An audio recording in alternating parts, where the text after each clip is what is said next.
Hello and welcome back to another video. Now for those of you that are new here, my name's Mel and I live full time in this Mercedes Sprinter camper van, and occasionally I like to go treasure hunting. So if that's something that interests you, then please do consider subscribing to my channel. Now today's Wednesday, so this is Waffle on a Wednesday, where I answer your questions to the best of my ability. Now if you do have any questions for me, then please do start those questions with hashtag Waffle on a Wednesday and leave those questions in the comments section down below this video, and I will do my best to answer your questions on next week's Waffle on a Wednesday. Now once again, I'd like to start off by saying thank you to everyone that took the time to comment on this week's videos. After all, without your comments and questions, I would not be able to make any content for my channel, so thank you. Now it would appear a lot of people are obsessed with how much my camper van actually costs, and this was highlighted in this week's video when I upgraded my solar panels and also my battery system in my van. Quite a few people said to me, yeah Mel, it's alright showing us this stuff, but how much did it cost? Comments like this, and I just picked these two randomly as an example. Quite a few people did actually leave similar comments. Thomas Sheldon, what's the cost of your new stuff, battery and solar panels? Mick Simpson, very interesting Mel, but what was the total cost of the project? Panels, batteries, etc. so we can see how affordable it would be for our pockets. Now the reason I don't mention prices in most of my videos is because hopefully my videos are going to be around for a few years to come yet, and prices are always fluctuating, and companies do have summer and autumn and winter sales as well.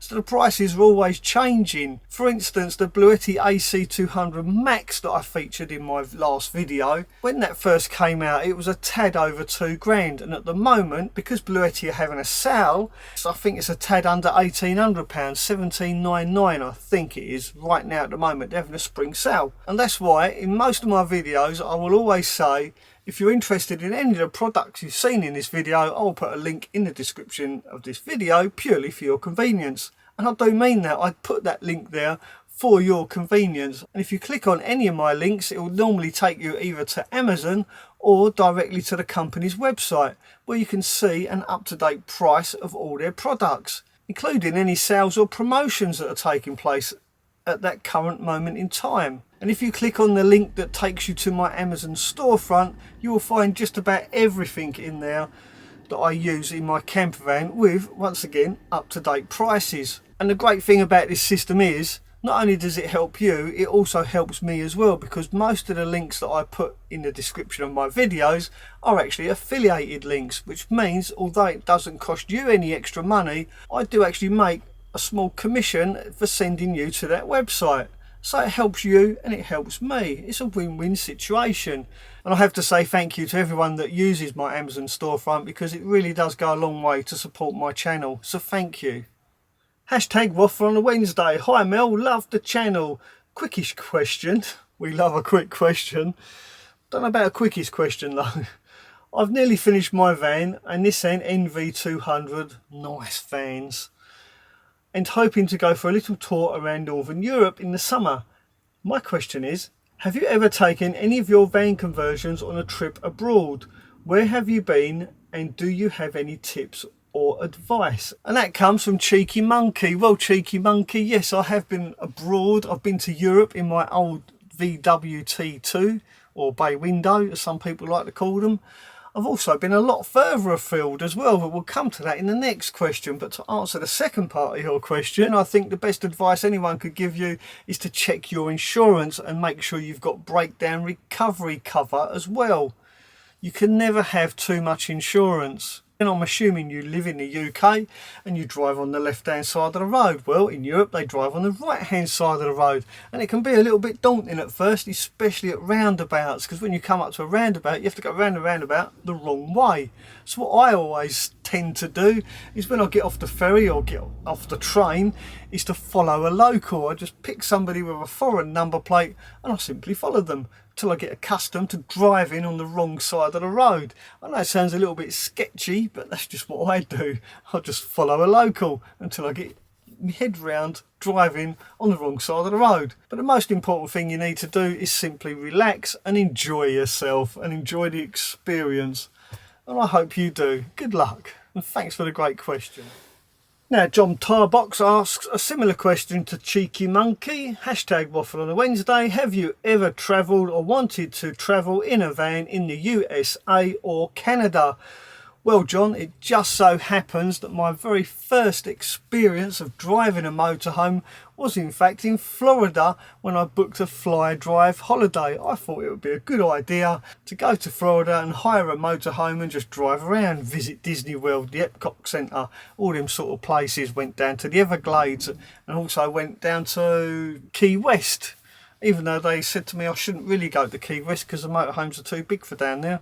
But I didn't have any problems. It was quite alright actually.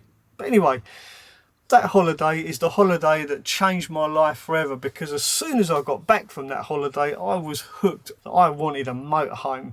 In fact, I ended up with a little VW T2, or bay window, as I mentioned earlier. Now, unfortunately, I've never been to Canada, although I do follow a YouTube channel called Van City Van Life, and Chrome is it kind of sells it to you, if you know what I mean. So yeah, maybe one day I will go on a road trip to Canada.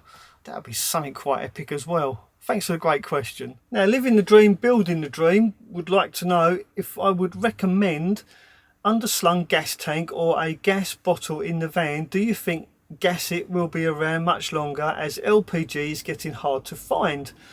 I think you're always going to be able to find LPG stations throughout the country. There are a lot of independent garages that sell LPG, so don't believe all that hype and people telling you that LPG is no longer going to be available. I personally don't think it's quite true. But as far as fitting an underslung tank on your camper van is concerned, yes, absolutely, that's the best way to do it, and it's probably the safest as well, because after all your gas canister is out underneath your van, not inside your van. And this is the biggest issue with LPG inside a camper van. If you don't have it professionally fitted or checked out, it can be potentially quite dangerous. And like I said in my previous video, that's the reason I'm maxing out my battery bank and maxing out my solar, just to see if it is possible to survive without LPG.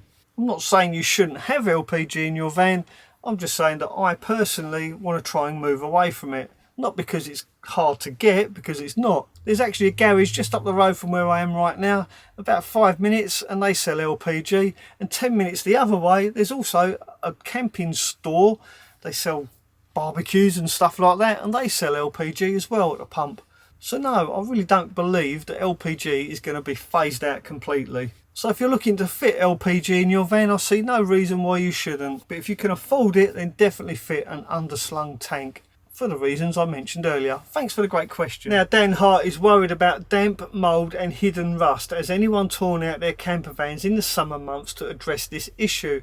It's been playing on my mind over the winter months. Well, Dan, yes, it is the biggest issue with living in your van full time over winter, is mould and damp. It builds up so quickly, and I've made numerous videos about this subject, and I've spoken about it on many occasions here on my channel. And the best way to combat mould and damp in your camper van is simply ventilation. Make sure you ventilate your van at every possible opportunity. Get those windows open, get those doors open, get as much air moving through as possible throughout those drier days in the winter, and that way it will keep your condensation down to a minimum. Don't keep it all closed in and store that moisture in your van. Get those doors open and get it ventilated as often as possible. And another good tip is to try and get a thicker mattress as possible. Get a really deep mattress. My mattress, I think, is about 8 inches deep. And the reason I say this is because your body temperature won't affect the cold slats underneath. Because that is what causes damp and mould underneath a mattress, is the fact that your body heat and the moisture from your body travels through the mattress, hits that cold surface under your mattress and forms condensation. It's as simple as that. So the thicker your mattress, the less body heat is going to transfer down through that cold underside of your bed and form condensation. Saying that, I'm sure there is plenty of people out there that live in their vans that tear everything out in the springtime and give everything a good airing. I do, I know that for sure. Thanks for the great question, and happy travel. Now here's one of the strangest questions I've ever been asked, and that comes from Flash Heart. Hi Mel, I hope you don't mind me asking, what is that pee bottle?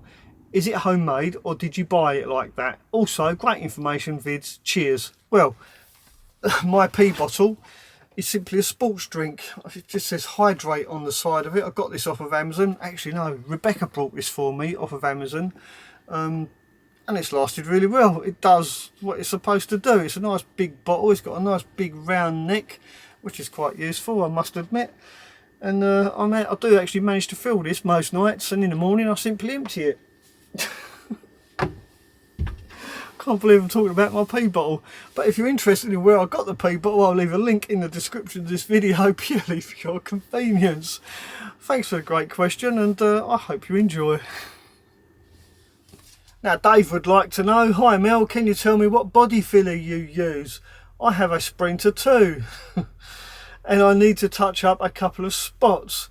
Well Dave, yes, owning a Sprinter you probably do need a tin of filler to go with that Sprinter, and the best filler that I've ever used is U-Pole Easy Sand, and it does exactly what it says on the tin. It is really easy to sand. It doesn't shrink much, because all body filler tends to shrink after a few years and you end up with those little round circles underneath your paintwork. Really annoying. But U-Pole Easy Sand filler, absolutely fantastic, really easy to sand and quick and easy to use. Never had any problems with it, never had pinhole bubbles appear or anything like that. So yeah, to answer your question, U-Pole Easy Sand. Just don't forget to treat the rust before you put the filler over the top of it with Kurust. Crust?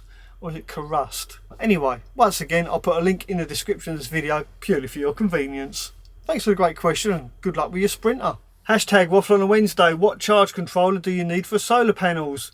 What's the difference? I have a 250 watt panel. Well Ray, most charge controllers could handle 250 watts and the best charge controller for your system would be an MPPT charge controller. But one thing I will say is check the voltage of your solar panel so that you can choose a charge controller that is compatible and can handle the voltage that your solar panel puts out. I hope that answers your question and good luck with your installation. Now it just so happens I've made quite a few videos about solar panels. I'll leave a link up here to one such video purely for your viewing pleasure. Now I hope you found this video mildly entertaining, slightly informative. If you did, then please do give us a thumbs up and I'll see you next time. Thanks for watching. Ta-ra for now.